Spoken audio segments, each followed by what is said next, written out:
he was officially dead.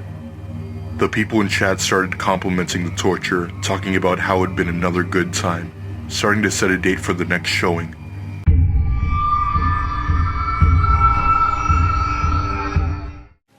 I was a senior in high school at the time, and I was definitely no popular kid. My friends were the oddities of the school, the few people who dared to defy the norm. It was them who told me about the deep web, a place on the internet where you're completely unwatched, anonymous, capable of doing whatever you want. Of course, I was intrigued. Most of my friends just used it to buy drugs, but I thought a little bigger. I wanted to know what happened in the darkest parts of the deep web, whether or not my friends were telling the truth when they talked about horrible fetish sites and assassins you could hire to kill anyone you like. Of course, I wasn't planning on using any of it. I've never been particularly interested in sex, so fetish sites don't interest me, and there's really nobody I like to kill. It was the mystery of it all that fascinated me. Going to these sites would be like peering into a side of the world only a few have ever seen, like a wholly new experience. At the time, I was tired of the monotony of life. I get up at the same time every day, go to school, attend the same classes, talk to the same people, go home, play some games, do homework, go to sleep, and then it repeat. I wondered if other people got tired of that. Anyway, it took me a while to actually dive into the deep web. As fascinated as I was, I had been warned of what could happen to me. I read the stories I talked about too. Who isn't afraid of being threatened by hackers or stalked by some creep you piss off online? That kind of stuff kept me from actually going on the deep web, until the day I manned up and decided that it was time to break the monotony. It was time to delve into the underbelly of the internet. Time to see a world I had only dreamed of. For the first week or so, it was boring. It was just drug sites and stuff where people expose government secrets or whatever.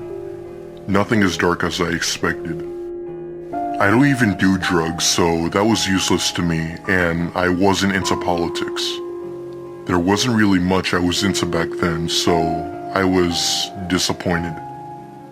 The only reason I kept exploring was my sheer desire to experience the world I thought existed on the deep web. That world was darker than any drug site. That world had murder, torture, messed up porn for messed up people, and all sorts of nasty stuff. I eventually got my wish though. Just when my apathy towards the deep web got to its highest point, I found what I was looking for. The site didn't have a name. I thought it was a broken link for a bit since it only led me to a black screen. Right before I could click out, however, a chat box opened on the screen. Someone using the name admin typed in the chat box saying, "Congrats, you found the worst place on the net." I stared at the screen, more bemused than afraid. It took me a moment to type back, "Cool." That's all I said. I mean, what else was there to say? I'm here to see your finest torture porn. A moment after, the admin replied, "You want in?" I hesitated. All those horror stories flooding back into my head, but it was too late to chicken out. This was what I came for. Even if I just clicked out at the first sign of danger, I had to see what was there.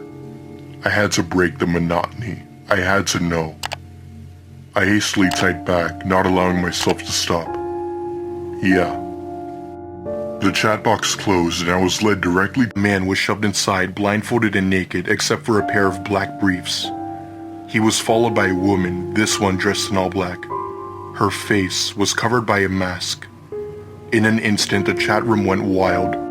I almost closed the window to spare myself, knowing immediately where this was going, but again, I told myself that this is what I wanted. Maybe not the torture, but the window into the very worst parts of the world. The woman pulled a knife from her pocket and cut off the man's blindfold as she shoved him into the chair. He didn't struggle for a moment, and once his eyes were visible, I could see why. It looked like he'd been drugged. Resisting was impossible. I frowned, glanced to the side. This was messed up. I knew this was messed up. My conscience told me to call the cops or at least click out, but I was forced to watch myself. She turned the camera, pointing the knife at the man's throat. One of the people typed in chat, One of the fingers, cut off one of his fingers. I clenched my hands into fists, taking in a sharp breath. Was this really happening? Was I just gonna watch this as a guy got mutilated as a small crowd of people watched in glee? I felt like throwing up, a feeling that only worsened when the woman nodded and turned to the man, grabbing his limp hand and carefully slicing off one of his fingers. Blood spurted from the wound and the man moaned in pain, but he couldn't fight back. Breathing heavily, I hovered my cursor over the X, planning on getting out of there, but I didn't.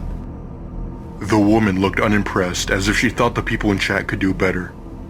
Another person called up for a slice up the man's arm, and she complied. He was bleeding heavily now, clearly in deep pain, but these people were sick. They were cheering her on from chat, suggesting new and painful tortures for her to inflict. Eventually, I stopped breathing heavily. I stopped feeling sick. It was starting to grow on me. By the end, the man was on the ground covered in blood and breathing heavily. I watched this for around half a minute. Then, the people in chat were starting to die down. They'd inflicted enough pain. They had their fun. It seemed like things were wrapping up. Funny, I thought, how it was just over when I was getting into it. I smirked. This was exciting. This was better than any game I could play. Much better than any class I could attend. Better than sitting with a group of nobodies pretending like I cared for a goddamn second about them. This was the world I wanted to see. This was darkness. This was the underbelly. This was reality. I typed in chat for the first time. End him. Slit the throat. She nodded for one last time, bringing the man to his feet before slowly dragging her blade across his throat, sending more of his blood spurting out. Once it was done, she dropped him and he fell to the ground limp. He was officially dead. The people in chat started complimenting the torture, talking about how it'd been another good time, starting to set a date for the next showing. On screen, the woman left the room, leaving the corpse behind. Of course, I hastily wrote down the date for the next showing. This was going to be a part of my life now. I was going to be a part of something bigger. I was going to command these people's deaths. What a rush. So yeah, I still love the deep web. I'm in college now, and I'm even more immersed in the deep web. I've seen some stuff people would freak out just knowing exists. I've been around every sick porn site known to man, and I finally broken the monotony of life. Inspirational, right? How one high schooler defies the boredom inherent in his life by discovering his true passion. I love the deep web.